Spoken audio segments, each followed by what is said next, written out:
Hallelujah. Let Lord Jesus Christ shine forth. Good morning, good afternoon, good evening, wherever you are joining us. Welcome to another live stream with TCCI Ministries. This is our second live stream today. You might be thinking I've got nothing else to do, but all I'm trying to live my life in exile. And tonight we do have Dr. J. Smith with us.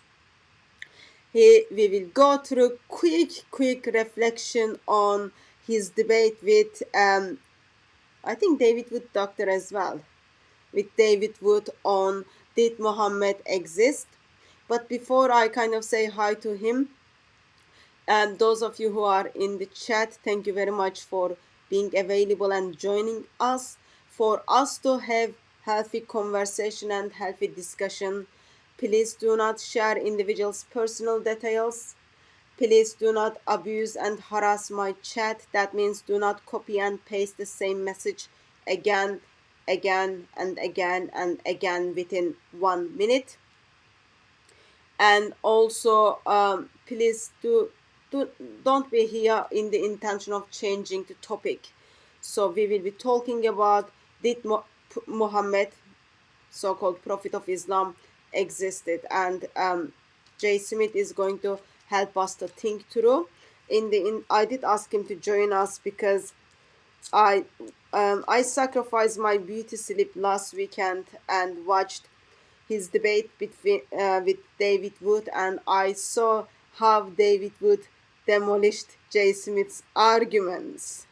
Therefore, I wanted to give him chance for him to resurrect again.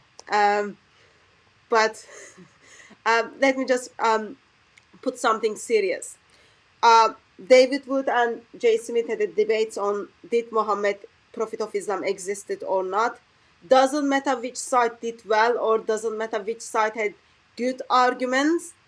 Bottom line for me as a Christian who does the work of evangelist, both sides, which side like we pick, both sides destroy Islam. David Wood points out that Muhammad is really bad and dangerous man and false prophet. Jay Smith points out actually he wasn't really existed at all, and both sides points out Muslim people need Lord Jesus Christ for them to have eternal life, for them to have fellowship with our triune God. They need to give up Islam and come to Lord Jesus Christ, accept him as the eternal Son of God, and by believing in him they will have life. But since I did ask Jay Smith to come and resurrect his destruction, I don't know what would you say that to Jay. Peace of Christ be with you, brother. How are you? Really good. Thank you for having me on. Do you feel, Jay? Do you feel that David Wood destroyed you? I hope you say that tongue in cheek. Almost everybody on the comments is now basically said that David Wood was destroyed in that debate, and there's a reason why. I mean, we go through it and unpack it. Did people said that? Look at the That's comments. not good at all. I don't do comments, Jay.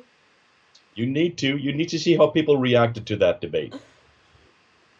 And really, what's going on here? Let me just unpack it for you, Hatun. I can see that you're disillusioned like David Wood because you absolutely have to have Muhammad in the 9th century because you. No. I watched the debate, Jay.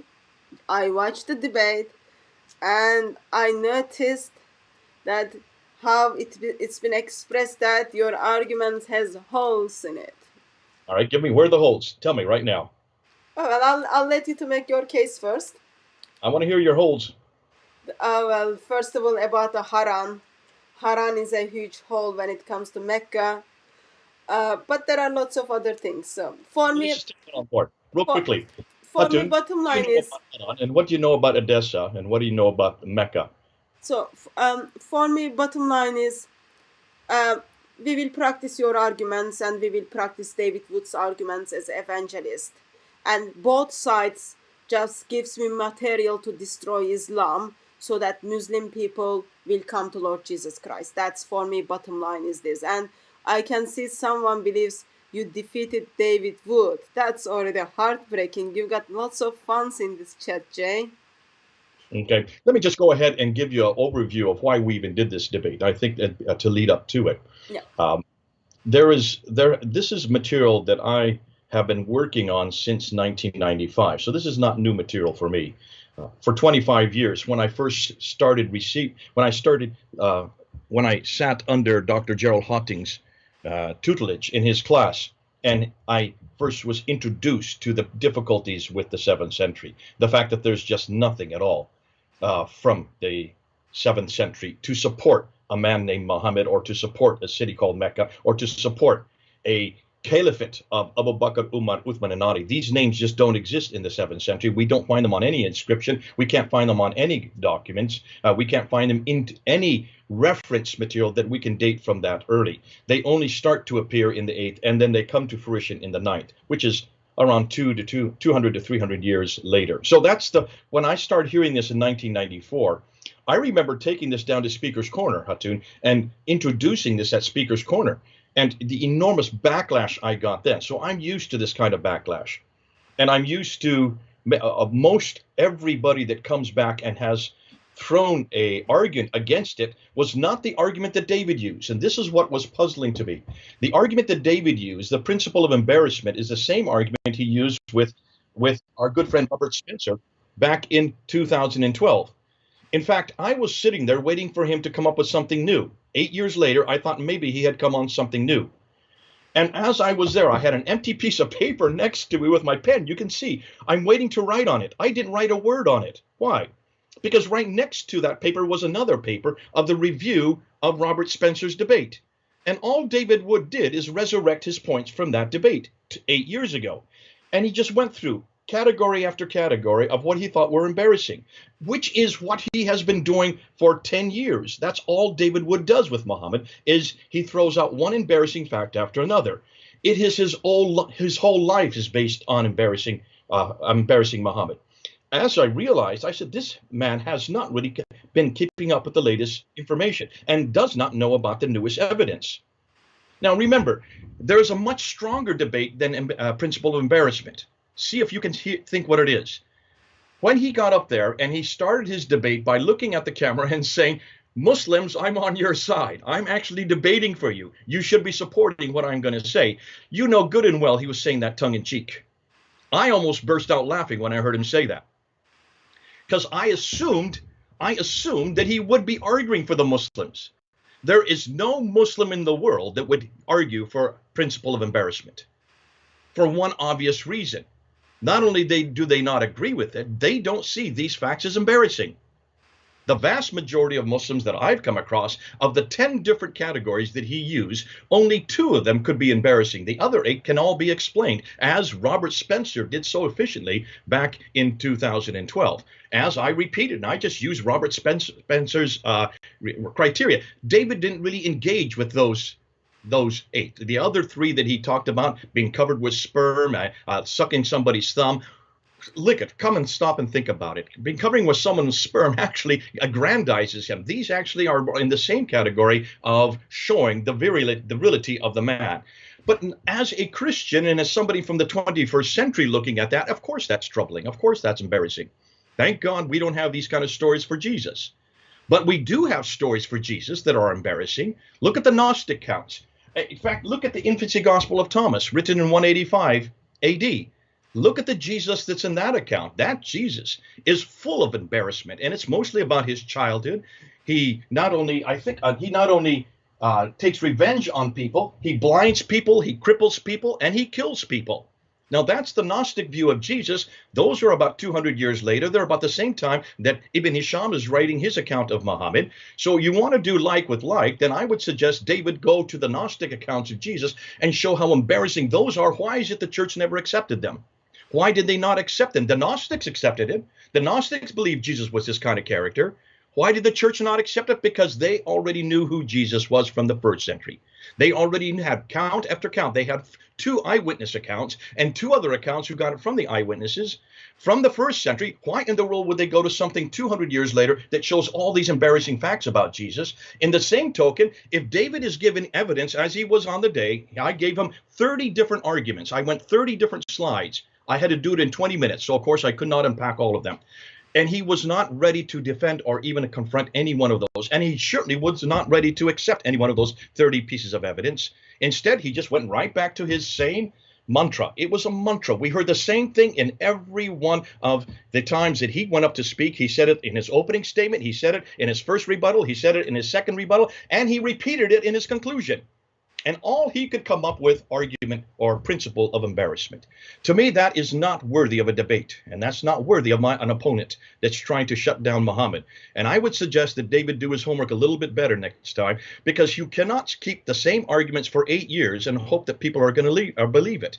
And that's Okay, why so I think we need to be careful. The material that we are now coming up with, and listen, the guys that I want to give a shout out to, people like Mel from Sneakers Corner, people like Bala, and also Murad, who is from the Middle East, who's actually reading the original documents in both Aramaic and in Arabic. We've got to give these guys credit. People like Joe, I can't tell you where he's from. This is the new generation of historians that are coming up, and they are looking at the material, not from the 8th and 9th, they are looking at material from the 7th century, and what they're coming up with is not only mind-boggling, but also makes sense politically. It also makes sense from the time of what was happening in the 7th century. So that's why I would suggest either David get and understand and learn this new material, and I would say the same thing for the rest of you. Look and see what we're coming up with. This is the first debate where we've actually put it out in a public context. We've been putting up videos after videos, but this is the first time we put it up in a public context. Now, I'm going to stop there, but I want us to come back on me and tell me what is the argument okay, he should have used, the okay, argument he did not use, the much more damaging argument that he didn't even mention on the day. There is an argument that the Muslims are putting out there, and the Muslims have been doing this since 1995. When I had my first debate with Dr. Jamal Badawi, his response to all this new material was absolutely devastating at that time. Why did not David use it?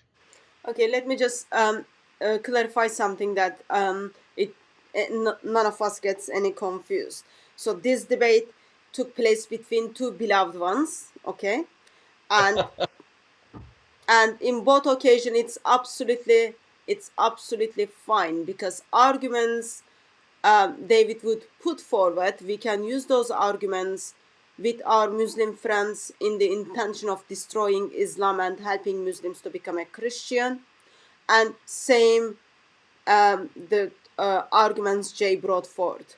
So I don't think I am in the place to say maybe arguments needs to be updated or anything. All I just wanted to hear from you, Jay, summary of, because people thought actually you did very well, and I just wanted to have you again give us some reflections, as well as summarize once again for us, so that, because we need repetitions. Once we listen again, once we listen again, once we listen again, we will learn better and then put that in practice with our evangelism. That is the kind of purpose of all. So I don't want anyone to kind of come to the conclusion with thinking like, seriously, two brothers destroyed one another. No, point was two brothers stood up and they destroyed Mohammed kind of publicly. That's kind of point overall. Yes, Well, Jay. I'm still waiting though, Hatun, for the argument he should have used. Can you Um, tell me what's the argument he should have used? I don't know, Jay. The argument he should have used is argument from silence. This is the argument every Muslim will use, and we've got to discuss this. We've got to unpack this, because the argument from silence is by far the most efficient argument that all Muslims have been using since I introduced it back in that debate at Cambridge University in 1995. And David didn't mention it once. And yet we're going to be amiss if we don't tackle that argument, because that is much more difficult to tackle. And it is the one that has been hounding me for 25 years. The argument principle of embarrassment is nothing more than saying, let me continue with my ministry, let me continue to knock Muhammad down. It's not a valid argument, because not only is it a late argument, but because much of the material that he used as examples are not really embarrassing. They are not embarrassing, not to a Muslim from the 9th century, not to a person from that part of the world at that time. They are only embarrassing for those of us who are Christian, who do see these as something that is not respectable and not worthy of a man of God, to say nothing of the prophet of God, to say nothing the seal of all prophets. But the argument from silence, I think, is the most difficult one for us to answer. And I think this is the one that we really need to tackle, Hatun. And let me do that right now, because I'll show you how you can flip that on its head.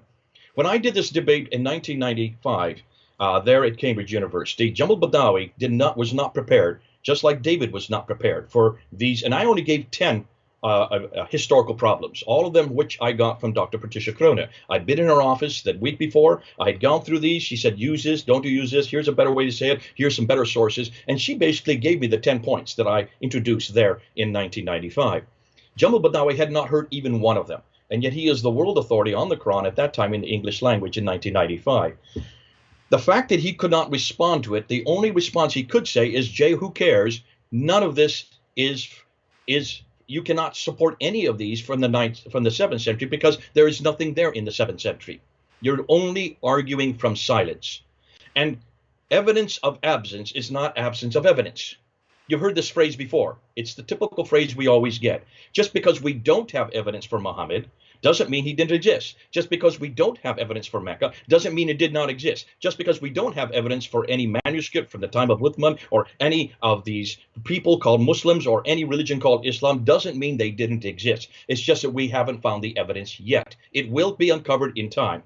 Meanwhile, let's go with what we have in the 9th and 10th century, redacted back to the 7th century, and let's assume that they are correct.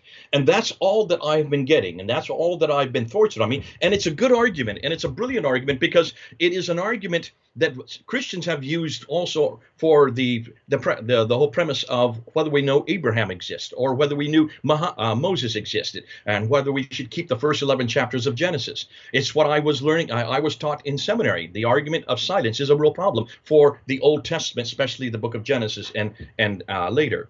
Now, the way to answer that is, why don't we find evidence for it? And we were able to do that with the Old Testament. And that's why the Mari tablets and the Nuzi tablets, the Amarna tablets, the Ebla tablets, those 4 genre of tablets have now supported and supplemented who we now know who Abraham was. We now know where Sodom and Gomorrah were. We now know that Moses got it correct when he was writing it down. He knew exactly the customs of the day, and he got the right places at the right time with the right people doing the right things. In almost every case, we have now found that when Moses talked about things that were good 400 years before his time, he got it correct. Why? Because it is historically accurate. Now, because of that, we needed to do the same thing with Muhammad. And this is where Muhammad, we could have to ask the same thing of Muhammad. Why is it that they can't find anything about Muhammad from the 7th century? The very good reason is because the artifacts now are starting to come to the fore. These artifacts are now coming to play, like the coins. Let's start with the coins. Take a look at the coins, and you will see the coins were being minted by these Arabs who were controlling from Libya in the west all the way to Afghanistan in the east. That's a huge swath of land. Let me just put up a map before you. You can see right here. So from this part here all the way to here, that whole swath of land was under their control by the time Muawiyah comes to power in 660.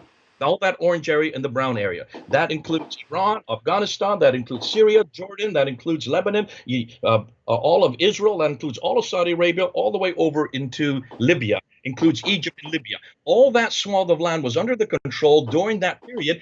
They were minting coins. The reason you mint coins is not only just for commerce, you also mint coins so that you can announce who you are as the new leader. So Abu Bakr, Umar, Uthman, and Ali should have minted coins with their names on it, because every leader of men minted coins. Is there one coin with any of their names on it? There were coins that were coming from that time, from 630 to 640 to 650 up until 661, when Muawiyah then mints his coins. Look at the coins of Muawiyah.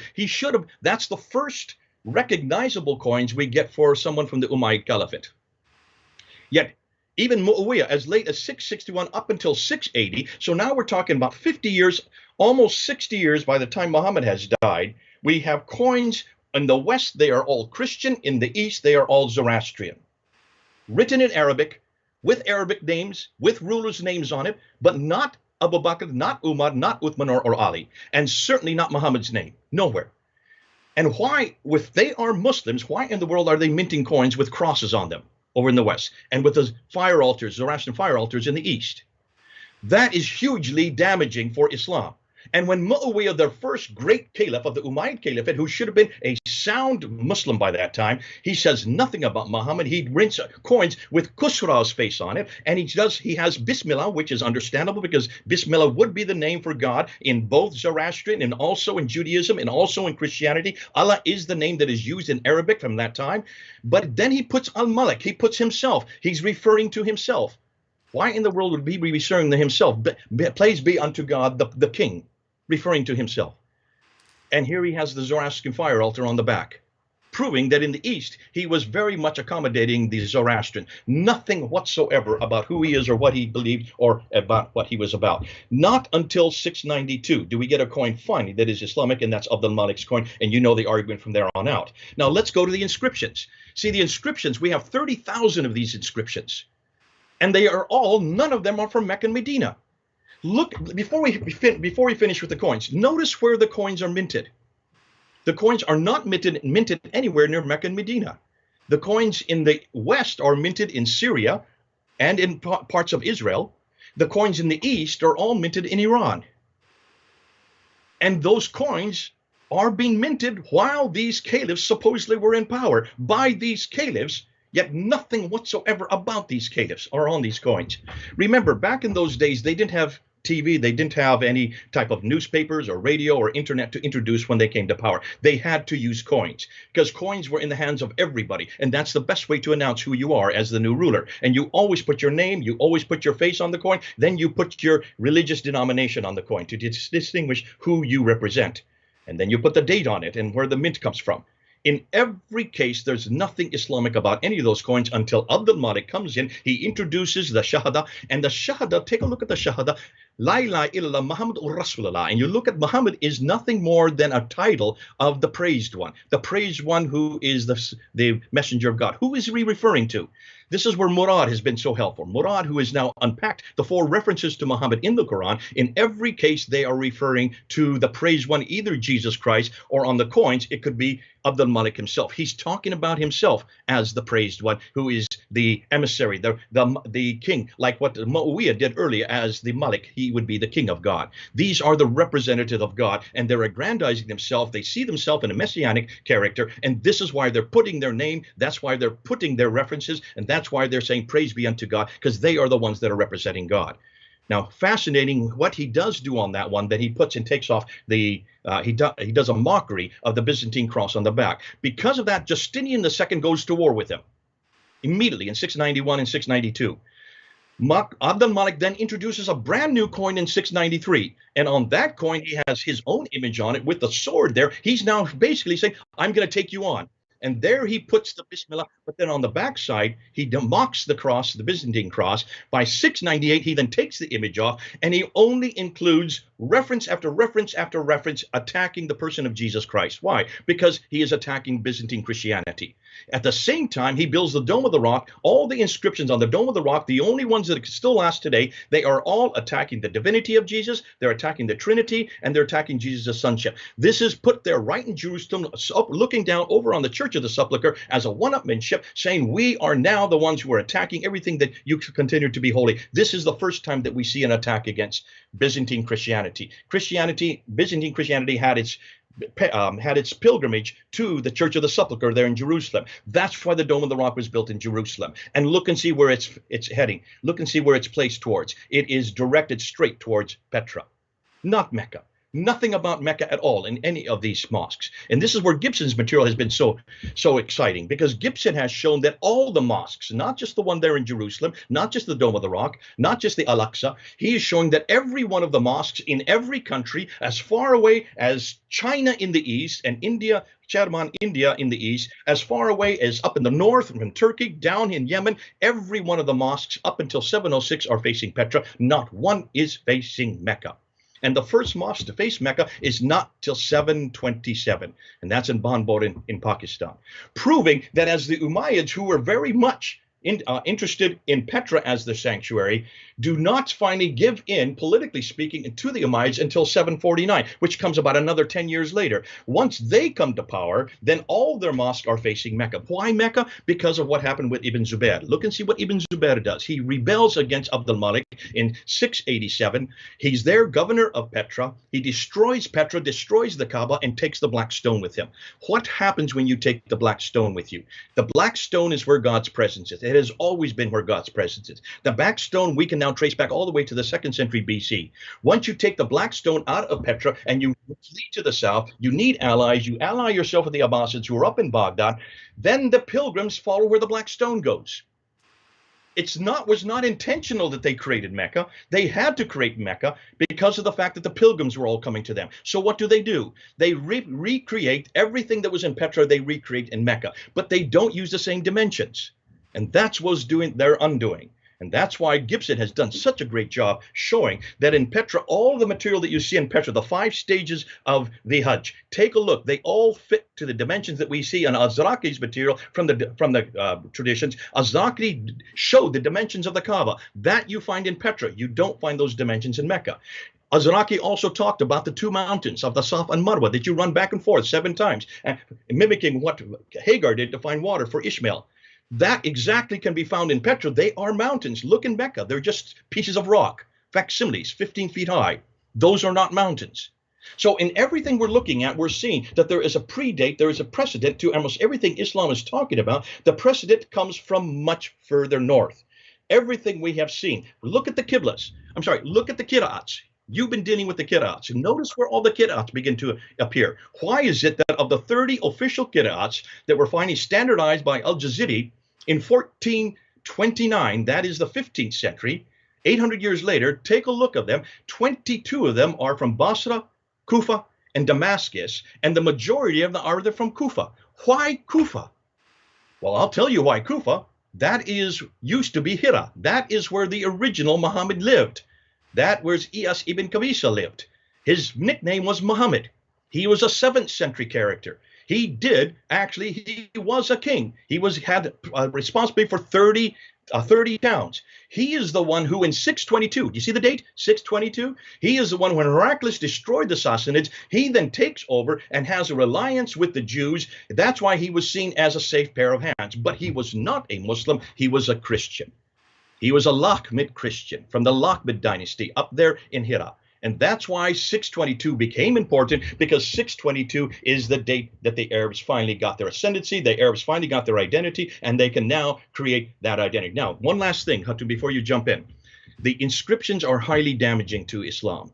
The inscriptions are probably the best piece of literature we have because they are from the 7th century. I mentioned 30,000 of them. They are now been looked at. Lindstedt is probably the one who's, Ikka Lindstedt, who's done the greatest work on it. Look and see what he has found. He has looked at all the inscriptions from 640 up to 740. And he notices that all the inscriptions, all of them are coming from the north. There are no inscriptions in Mecca and Medina. If this was the center of power, if this was the center of the universe, is this where all the caliphs lived? If this is where Islam was being formed, why are there no inscriptions from down that far south? They are all coming from north, up near Petra. They're coming from up in Damascus. They're coming from what is today Israel, in Lebanon. That's where the inscriptions are coming. They're rock inscriptions. They're written in Arabic. They're written in Quranic Arabic. Look at that. They're written in Quranic Arabic. What am I talking about? I'm talking about the Aleph Maksura. They include the Tar Marbuta. They also include the Aleph. These are what you find in Quranic Arabic today. But that is not Arabic from Mecca, Medina. That is Arabic from Nabatean. It is Nabatean Aramaic. Those endings of words only come out of Nabatean Aramaic, which comes out of Petra, which is up in Jordan, 600 miles further north. What would they use, or what should have been used, or if Muhammad did live at the time of the beginning of the 7th century, what Arabic would he have used? He would have used Sabbaic Arabic from the Yemen. Sabbaic Arabic does have the 5 dots and does have the 3 vowels. Had he used that Arabic, we would have not had any Qira'ats. Your whole argument would not have even been any, your whole argument with your Kiraat and your holes in your narrative would not even, would be superfluous, because they would have not had any of these differences. They would have not had any problems with where you put the dots or you put the vowels, because they would have been written with the dots and vowels already in place, proving that the Quran was not written in Mecca, Medina. It was written up near Petra.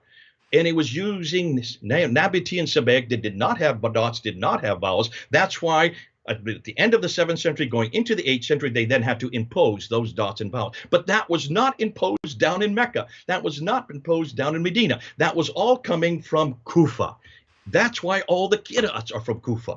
Can you understand why the majority of the qira'ats, of the 30, 22 of them, of the 30, are from that part of the world? Because that's where the Arabic comes from, that's where that Quranic Arabic comes from, and that's where the dots and vowels were then being manipulated and traced, and they're, all the variants are coming out. We know as many as 700 different Qurans existed by the time that finally Al-Jaziri puts it down. Well, he's not the only one. You have Shabati in 1192, and you also, before that, Ibn Mujahid in 936. So those are the three that actually canonized the 30 Qurans.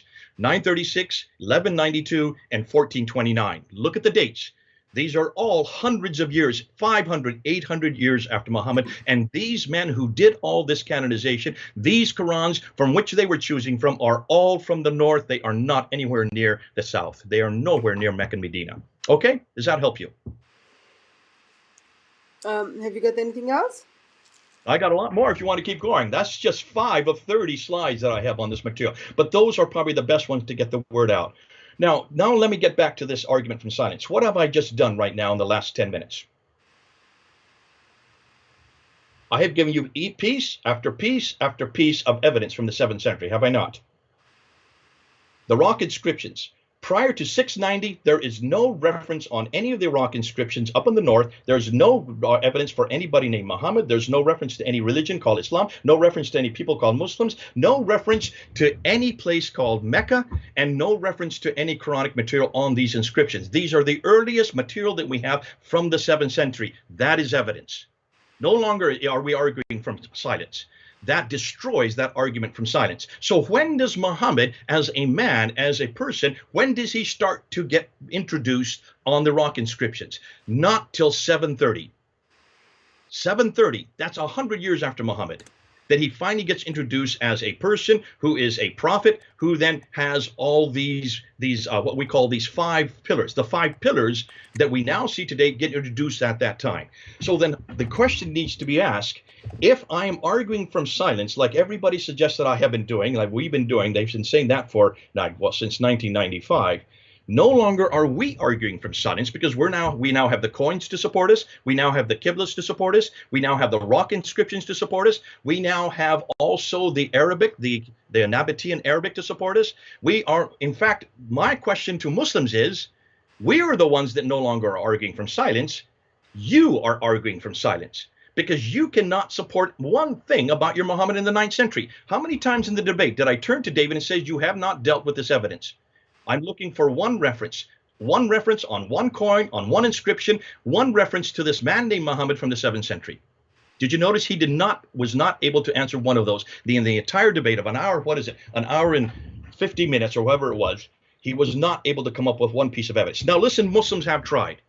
And that's why they've gone to the Ashtanami letter. That's why they've gone to the Doctrine of Iacobi. That's why they have gone to the Dome of the Rock. That's why they have gone to the 4 references to Muhammad in the Quran. These are all attempts to show that Muhammad had existed. That's why they've gone to the Constitution of Medina. I debunked every one of those in the debate. Those are easy to debunk. Not one of them's from the 7th century. Some of them don't even appear till the 16th century. So everything that Muslims have tried to come up with to try to find Muhammad in the 7th century, we have pretty much destroyed. And it's all happened in this year, in 2020. That's why this is just the first of many debates we're going to have. And I'm sorry for Muslims. Listen, you're right, Hatun. Doesn't matter whether or not David or I win that debate, Muhammad loses. But I think we need to start being honest as Christians. We need to start saying that if Muhammad did not even exist in the 7th century, and all these stories were created, listen, those stories did not come overnight. They came over a period of 200 to 300 years. It took them 200 to 240 years just to get his biography out there and to get his sayings out there.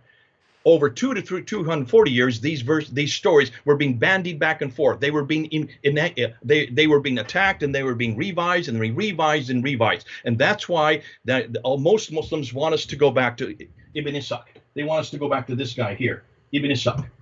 And that's why even the Westerners are putting Ibn Ishaq's name on it.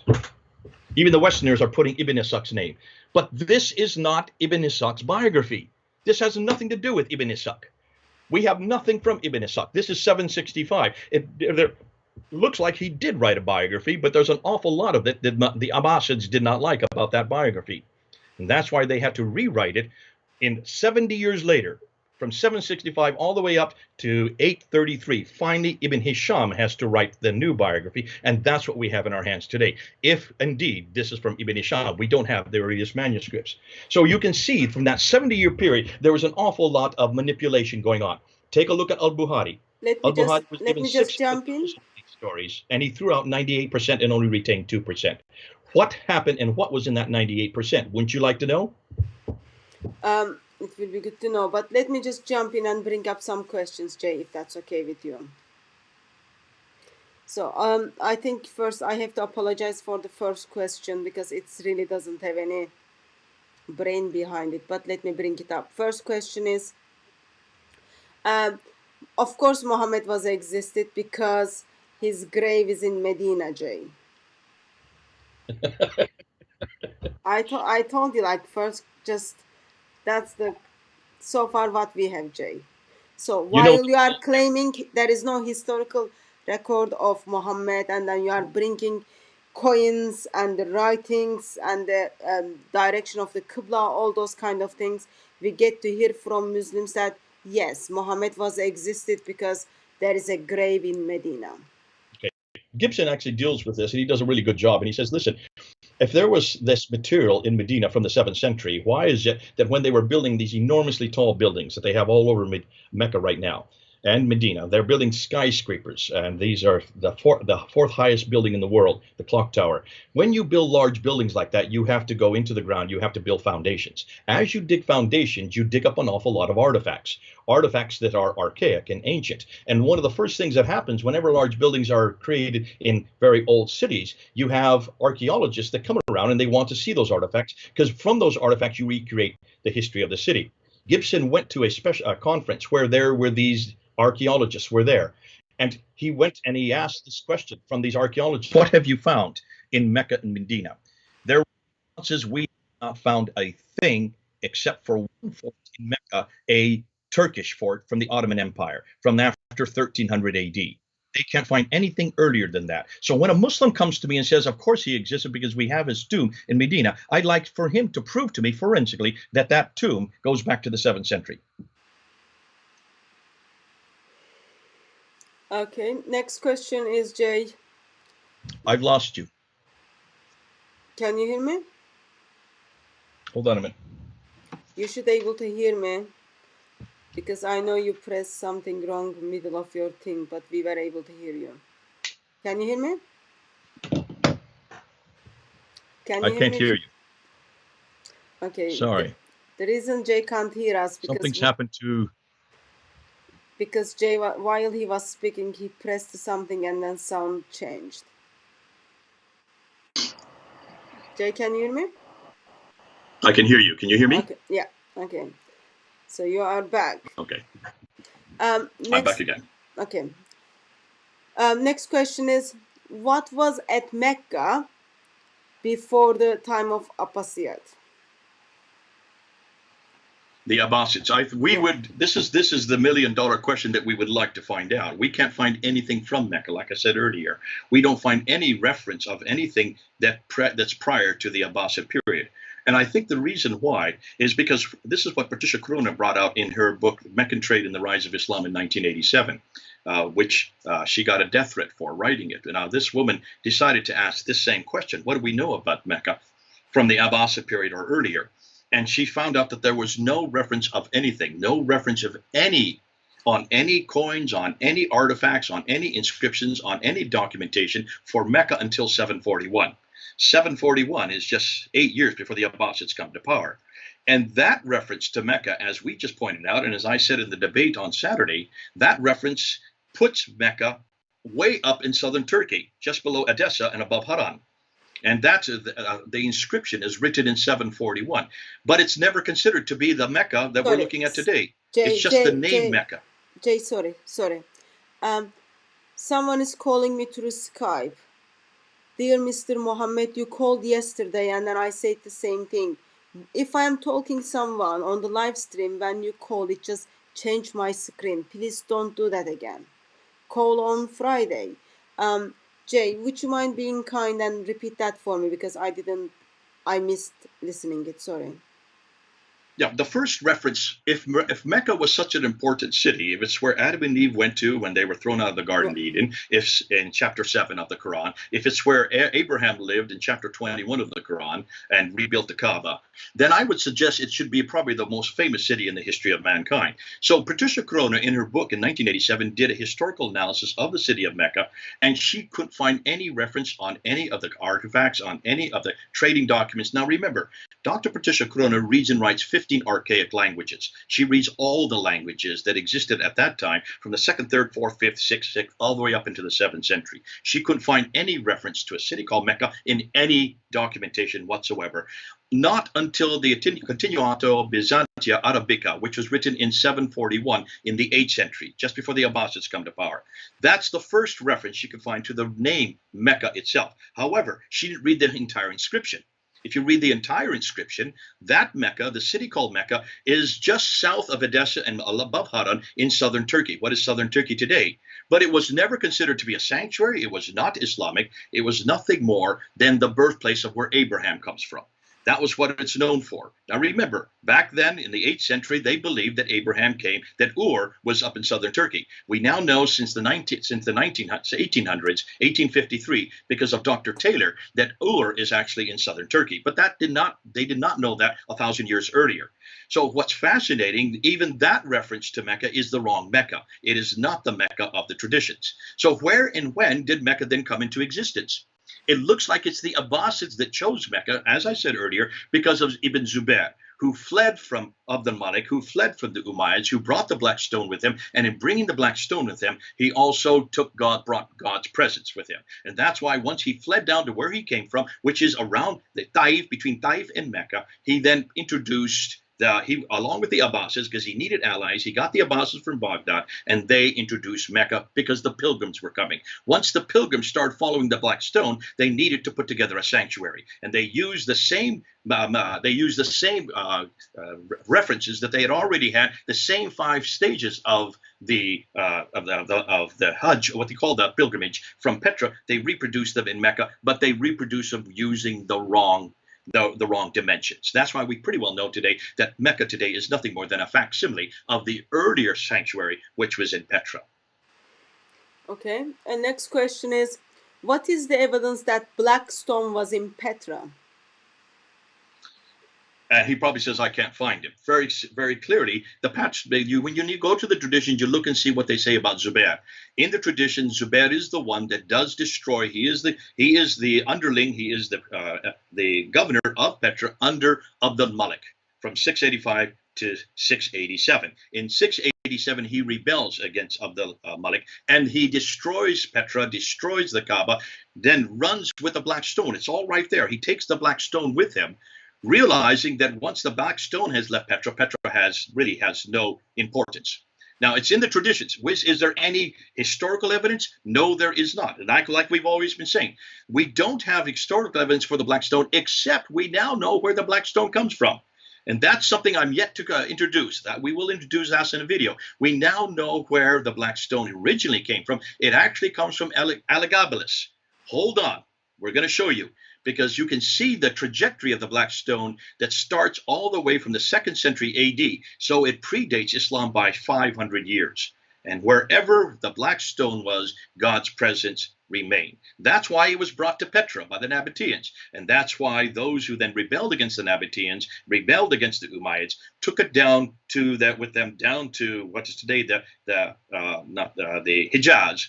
And that's why they then reintroduced the black stone on the new Kaaba. But the new Kaaba is the wrong dimension. It's too small. but it's still there today. However, notice it's not one stone. It's about 8 small stones. Why has it become 8 small stones? I'm not going to tell you yet. You're going to have to wait until we introduce that. That's something yet to be introduced. Thank you for that. Next question is, how was Kaaba become Muslim worship place if Muhammad didn't exist? No, the Kaaba, listen, there are many Kaabas. And this is where Hitti, if you look at Hitti's material, he describes, and this is something Tom Holland brought up too. If you look at Tom Holland's book that he came out in 2012, In the Shadow of the Sword, he mentions about that almost every major oasis had Kaabas. So Khaybar had a Kaaba. So did Yathrib have a Kaaba. So did Taif have a Kaaba. So did Nanjarat have a Kaaba. So did all these great cities along the what we call along the the Western Plateau all had Kaabas. So did Petra have a Kaaba. Every major city had a Kaaba because that was where they used to be temples. These were Nabatean temples. And remember, the Kaaba is nothing more than a place where the Musaf al-Sharif, it's known as the Musaf al-Sharif in Arabic.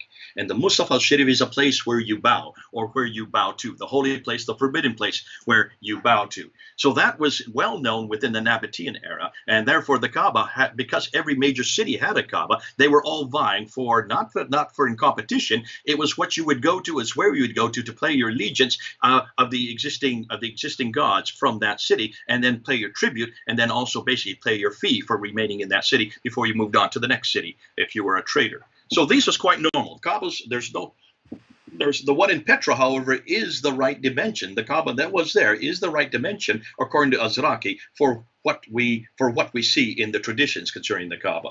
What is really rather ironic is the one in Mecca is the wrong dimension. It's too small. Okay, thank you for that. What is the first manuscripts of the Quran revealed at which date? I'm not going to tell you. That's yet to come. We're not going to get into that in this talk. This is not about manuscript evidence. We're all going to unpack every one of those manuscripts. We now have people who are doing PhD theses on almost every one of the major manuscripts. They are now coming up with dates that are not the same dates that you have heard up to date. You notice I'm saying date over and over again. Hold on. Stay tuned. We'll get to those manuscripts, and we're going to show you it's not what you think.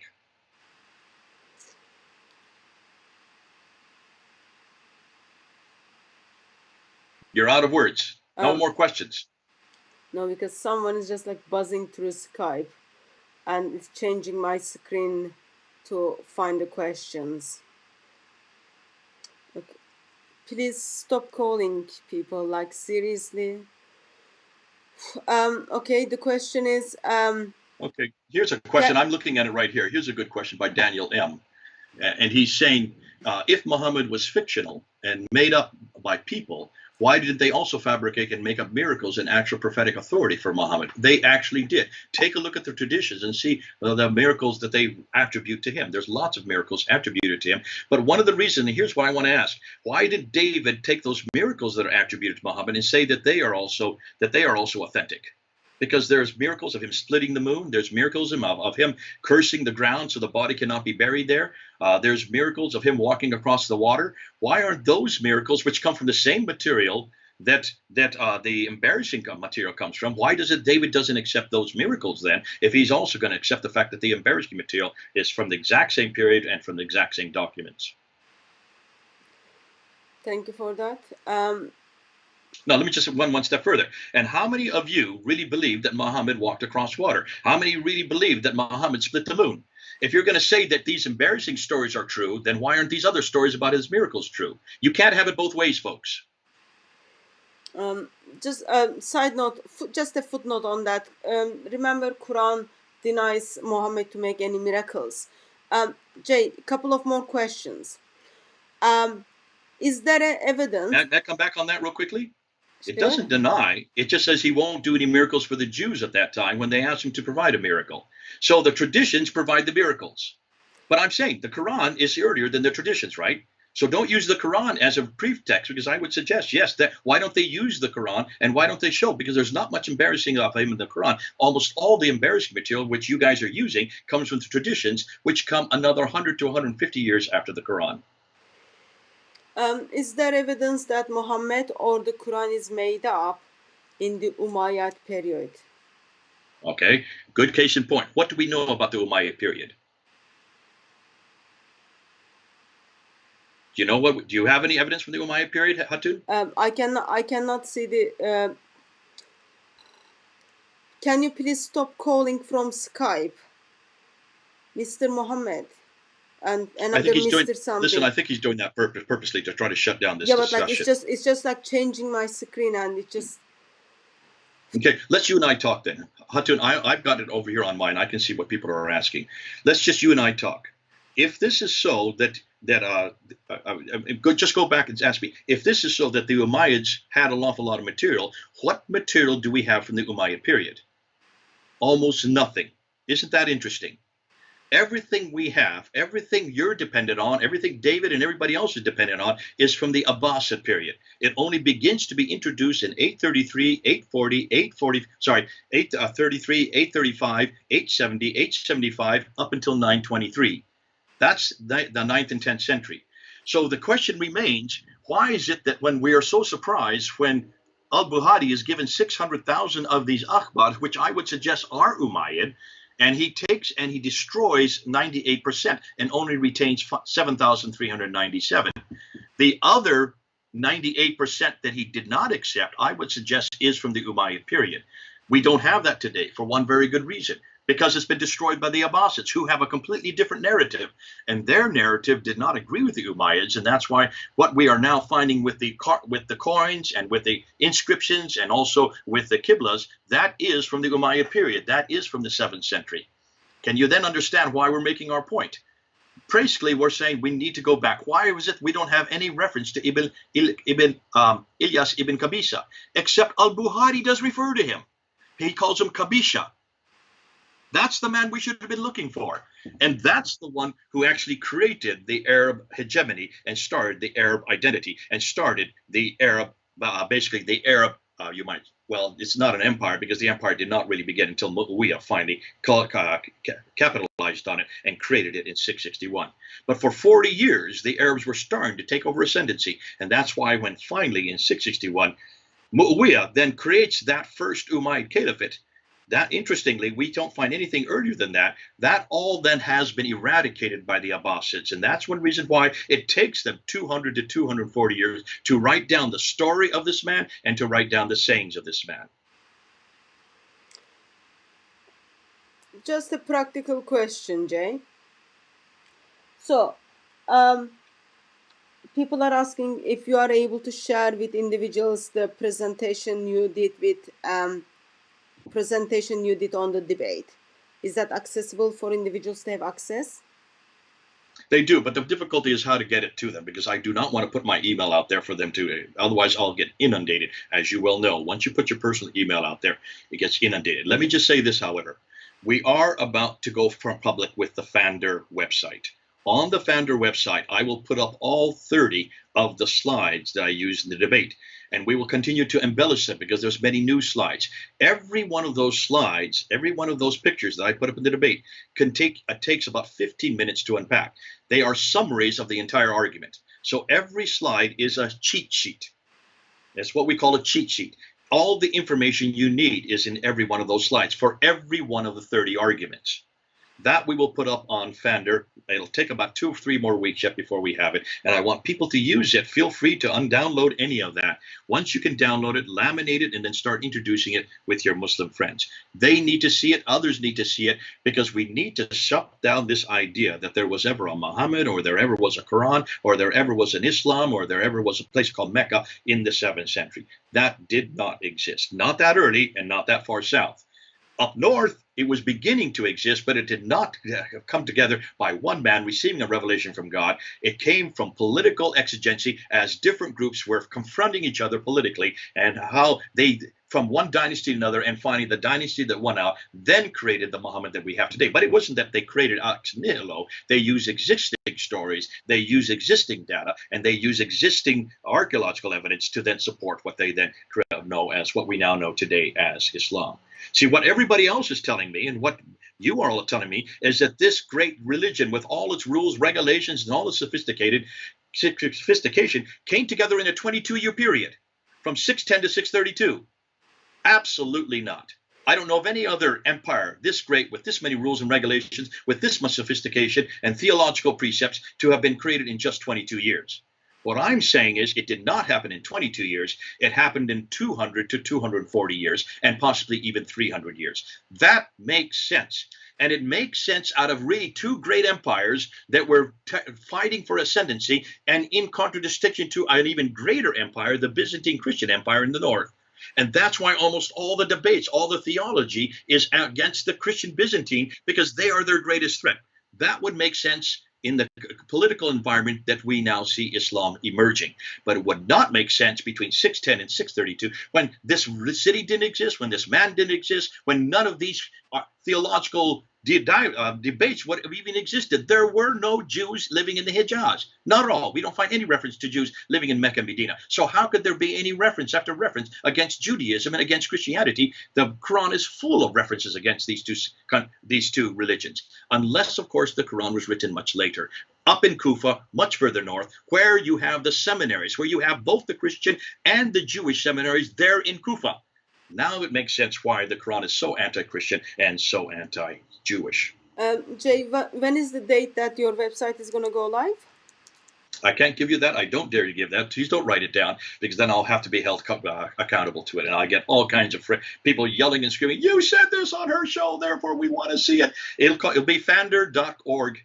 I think either fander.org.uk or fander.com. We have been given rights to it. I have a man working on it right now. It all depends on when he can get it up and running. Okay, so we will keep eye on it once you publish those materials, so we get access and use them. Hatun, let me just say one thing real quickly here. I am very much like you. You are a one-woman show. I'm a one-man show. I do not have a team around me. I don't have all these experts. I have to write all my own papers. I have to put up all my own videos. I have to edit all my own videos. Okay. I then have to upload all my. You do the exact same thing. And therefore, okay. People want so much from us. They want us to have had it up there yesterday. And I say, people, please hold on. We don't have teams around us who are experts. We have to do it all ourselves. Therefore, I will try to get it up there as quick as possible. But I cannot promise you anything right now, and certainly not on this show, because I see over almost 500 people are watching it at the moment, and I do not want to disappoint any of them. So let me kind of I need to go, but I just want to kind of ask one more question, two questions actually. I think we will have you as a follow-up on this discussion, because I didn't have that much time to keep you on. But so when on the debate, when David Wood destroyed you, and then offered you your poem for the rap, what did you how did you feel about it? Oh, I felt sorry for the rapper. You felt sorry for the rapper? Why? He messed it up royally. Listen, you cannot rap that unless you know it to give. That's not fair to him. It was not fair to him. It is the hardest thing to read, even for me to have read, because it follows a cadence, a particular cadence that goes to superfragilisticexpialidocious. If any of you, anybody knows that supercalifragilistic is absolutely nonsensical, that's the reason why I put it to that music, because everything in there is nonsensical. How can you then rap it and try to come up with a beat on it, and on top of that, come up with some type of rhyme and rhythm? You can see after about halfway through, he finally gave up and says, please, I'm sorry, I cannot go any further. And I felt so sorry. David should not have put him up to that, because it's much too difficult to do. I thought it was so fun. Have you got the poem for us, Jay? Do I have it with me? Yeah. Would you like to kind of finish with that one? Well, could you give me about 2 minutes while I go get it? Because I don't see it here. It's somewhere. It's in my bags. I haven't even unpacked it yet. Yeah. So if you can give me 2 minutes, I'll be right back. Okay, I'm counting. Oh, wait, I do have it here. Okay, I stopped counting then. No, just wait. Let me get it up. You keep talking while I unpack it, and then I'll have it in front of it. So people. While Jay finds the poem, let me just summarize once again. Debate which took place between Jay Smith and David Wood was helpful for us as a Christians who actually do the work of evangelist, in the intention, if we are using David Wood's argument, Islam is getting destroyed. If you are using Jay Smith's argument, Islam is getting destroyed in both sides. So And it is important that both arguments are being practiced. Both arguments are being practiced because it is wherever it stands, it still takes Muslims to hell. And eternal Son of God, Lord Jesus Christ, build a bridge, not with Islam, but for people, so that those people whom he died for can walk through that bridge. Therefore, if you are not satisfied with the both sides presentation or with any side's presentation, I am sure we can make it accessible for you to bring up your questions and then learn the arguments and then practice it and then see what is the comeback from Muslims, and then arguments can develop and become better if there are any holes in it. Yes, have you got the poem ready, Jane? I've got it right here. Okay, now remember, this poem summarizes everything I said for the debate. So all 30 ideas are in this poem. That's why I put it together. I did it first on your show a few weeks ago, Hatun, and then I've added 5 new verses to really confront David. Okay, maybe we don't need that part. Let's go with the one you shared in my live stream. Okay, let's do it together. Here we go. We all know well Muhammad's name. He's been around a while. He lived in Mecca, so we're told, his prophethood's on file. Yet no one saw him face to face, nor heard him speak a word. And all we know is centuries old, and that's downright absurd. Hisham, who wrote his story down, lived 2 centuries too late. Bukhari, who wrote what he said, lived at a later date. And there was just nothing written down that they borrowed from hearsay and lived in towns way far to north, hundreds of miles away. And so it seems it's all made up by Abbasids, we're told, who sought to purge all previous views and introduce their mold. They needed an identity different from those before. They had no book, they had no man, they needed something more. Muhammad was the name they chose, and Mecca was his town. The Quran was his special book, each word and letter sound. Yet that which they say came from God was written down by men who lived in Iraq, far to north, not even from his ken. The final version they call Hafs was not one of the best. He lied and cheated all the time, much worse than all the rest. The Arabic which it contained, from Hijaz it was thought, its grammar letters just weren't right, especially without dots. So where did it originate? Where could it have come forth? Southern Levant is where it hails, again, too far, too north. The mosque became their focal point, their qiblas were confused. When Gibson found they pointed north, he was indeed bemused. Yet what about Muhammad's name? It's nowhere to be found. The Hijaz is the place he walked, yet nothing's on the ground. The rock inscriptions are all blank. You'd think they'd say much more. Of him, we cannot find a trace. He's really just folklore. The coins are equally opaque. Of him, there's not a peep. Perhaps they went on holiday or maybe fell asleep.